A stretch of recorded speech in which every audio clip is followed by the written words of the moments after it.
മുഹമ്മദ് ഒരു സ്ത്രീലമ്പടനല്ലേ എന്ന് ആരോപിക്കുന്നവരുണ്ട്. അവരറിയേണ്ടത് ആയിഷ ബീവി മാത്രമായിരുന്നു റസൂലിന്റെ ഭാര്യമാരിൽ ആകെയുണ്ടായിരുന്ന കന്യക. ബാക്കിയുള്ളവരെല്ലാം വിധവകളായിരുന്നു. ലൈംഗിക താല്പര്യങ്ങളെക്കാൾ ത്യാഗമായിരുന്നു റസൂലിന്റെ വിവാഹങ്ങൾ എന്ന് പറയാനാണ് ഞാൻ ആഗ്രഹിക്കുന്നത്. കാരണം ഭർത്താവ് നഷ്ടപ്പെട്ട് നിരാലംബരായ സ്ത്രീകളെ അള്ളാഹുവിന്റെ കൽപ്പന പ്രകാരം ഏറ്റെടുക്കുകയായിരുന്നു റസൂൽ. അതിന് ഉമർ തങ്ങളുടെ മകൾ ഹഫ്സ ബീവിയുടെ ചരിത്രം മാത്രം മതിയാകും. ബദർ യുദ്ധത്തിൽ ഖുനാസ് ബിൻ ഹദാഫ എന്ന ഹഫ്സ ബീവിയുടെ ആദ്യ ഭർത്താവ് ഷഹീദാവുകയാണ്. വിധവയായ തന്റെ മകളെ ഓർത്ത് പരിഭവപ്പെടുന്നുണ്ട് ഉമർ തങ്ങൾ.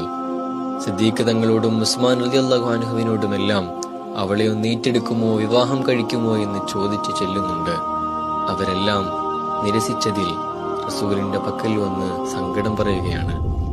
ഹഫ്സക്ക് അവരെക്കാൾ നല്ലൊരു ഭർത്താവിനെ ലഭിക്കുമെന്ന് പ്രത്യാശ പ്രകടിപ്പിച്ച റസൂൽ പിന്നീട് അള്ളാഹുവിന്റെ കൽപ്പന എത്തിയ ശേഷം ഹഫ്സയെ വിവാഹം കഴിക്കാമെന്ന് സന്നദ്ധത അറിയിക്കുന്നു. ഉമർ തങ്ങൾക്ക് അതിലേറെ വലിയ സന്തോഷവും ആനന്ദവും ഒന്നും ഉണ്ടായിരുന്നില്ല.